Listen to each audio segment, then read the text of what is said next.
Bismillahirrahmanirrahim. Assalamualaikum warahmatullahi wabarakatuh. Alhamdulillahirrabbilalamin. Wassalatu wassalamu ala asyrafil anbiya'i wal mursalin wa ala alihi wa ashabihi ajma'in. Asyhadu an la ilaha illallah wa asyhadu anna Muhammadan abduhu wa rasuluh la nabiyya ba'da amma ba'd. Puji syukur kehadirat Allah Subhanahu wa taala. Alhamdulillah kita bisa melanjutkan pertemuan kita secara virtual di mata kuliah Qawaid Fiqhiyah. Yang ini merupakan pertemuan kita yang kelima. Kemudian salawat serta salam kita panjatkan kepada junjungan kita Nabi besar Muhammad sallallahu alaihi wasallam. Allahumma shalli ala Muhammad wa ala ali Muhammad. Insyaallah pada pertemuan ini kita akan mengkaji tentang kaidah asasi, kaidah inti yang kedua yaitu al-yakin la yuzalu bisyak. Keyakinan tidak bisa hilang oleh keraguan. Sebelum kita mulai perkuliahan kita, marilah kita berdoa terlebih dahulu. Bismillahirrahmanirrahim. Allahumma 'allimna ma yanfa'una wanfa'na bima 'allamtana waj'al ilmana khalisan liwajhikal karim waftah 'alaina bi fathikal mubin. Makna kaidah yakin la yuzalu bisyak. Keyakinan tidak bisa hilang oleh keraguan. Ya. Sebelum kita memahami makna kaidah secara umum, terlebih dahulu kita memahami apa itu yang dimaksud dengan al-yakin dan apa yang dimaksud dengan syak. Yakin menurut bahasa berarti qararu syai' atau tetapnya sesuatu. Sedangkan menurut istilah berarti husulul jazami biwuqu'i syai' au adami wuqu'ihi. Terdapatnya kepastian atau adanya kepastian terjadinya sesuatu atau tidak terjadinya sesuatu. Ya. Jazam ini dihasilkan dengan bisa dengan panca indera atau hasil dari pemikiran dan juga dengan adanya dalil. Sedangkan syak menurut bahasa berarti taraddud atau keraguan. Sedangkan menurut istilah diartikan dengan taraddudul fi'li bainal wuqu' wa adamihi. Keraguan antara terjadinya sebuah perbuatan atau tidak terjadinya. Keraguan ini sulit dipastikan mana yang lebih kuat dari dua kemungkinan, apakah dia terjadi atau tidak terjadi. Okay. Selanjutnya kita mengkaji apa itu makna kaidah secara umum. Ya.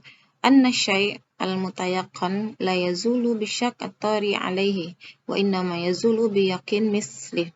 Sesuatu yang diyakini tidak akan bisa dihapuskan ya dengan keraguan yang timbul padanya.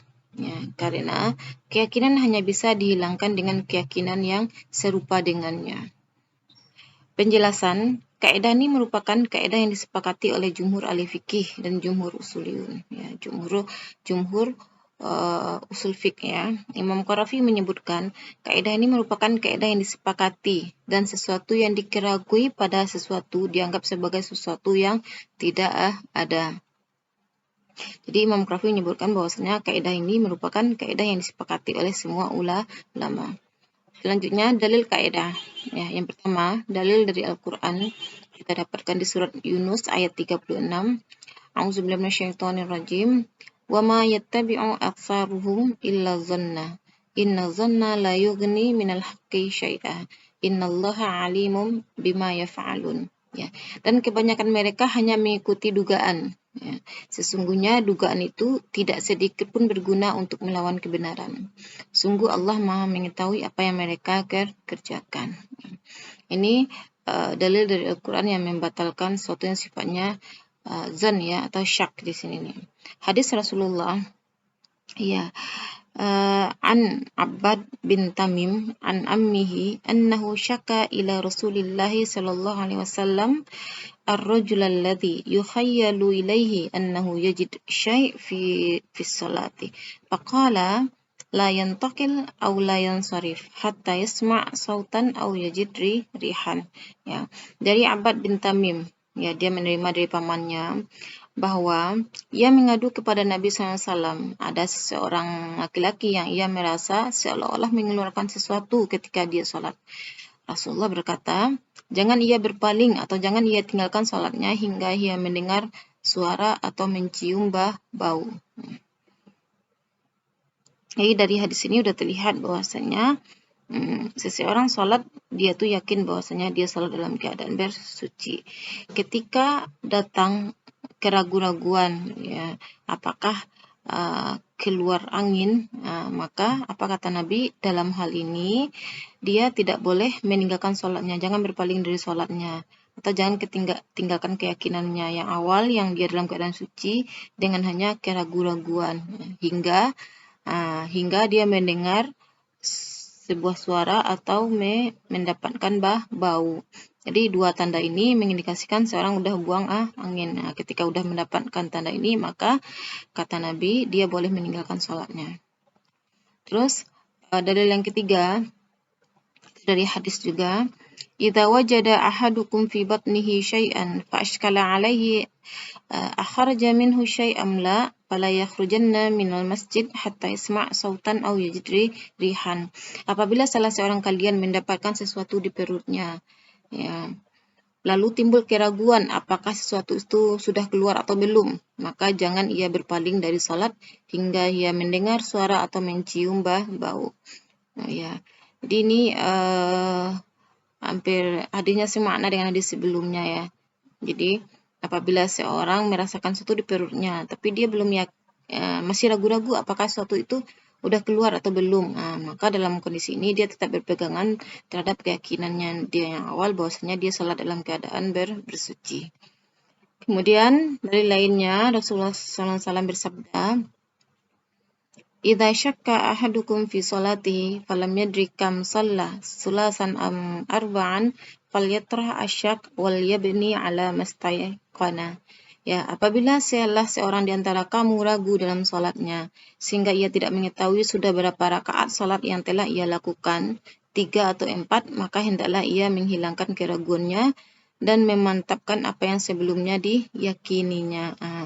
Jadi berarti dalam hal ini ketika seorang ragu apakah dia udah berada di rakaat ketiga atau apakah salat ini dilakukan udah 3 rakaat atau 4 rakaat, maka dalam hal ini dia harus berdiri di atas keyakinan bahwasanya dia telah melaksanakan salat di 3, ambil yang paling kecil.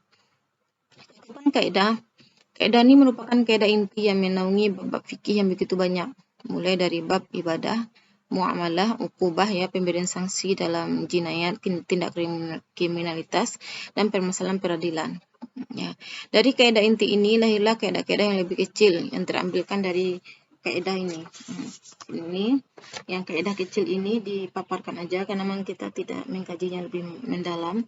Kaidah yang pertama itu al-aslu baqa'u ma kana ala ma kana, ya, artinya hukum asal adalah tetap apa yang telah ada terhadap apa yang telah ada. Ya, itu yang kedua, al-aslu bara'atu zimmah. Hukum asal adalah bebasnya seseorang dari tanggung jawab, ya. Yang ketiga, al-aslu fil muamalah al-ibahah hatta yadulla dalilu ala tahrim. Asal muamalah adalah boleh hingga ada dalil yang menunjukkan pengharamannya. Ya. Penerapan kaidah dari al-yakin la yazulu bisyak. Ya, yang pertama, apabila seseorang ragu tempat najis dari pakaiannya yang dia sudah meyakini bahwa pakaiannya tersebut kena najis, tapi dia ragu di mana tempat najisnya, maka dalam kondisi ini dia harus mencuci seluruh pakaiannya. Karena dalam kondisi ini dia harus berlandaskan pada keyakinan bahwasanya pakaiannya itu bernajis. Ya.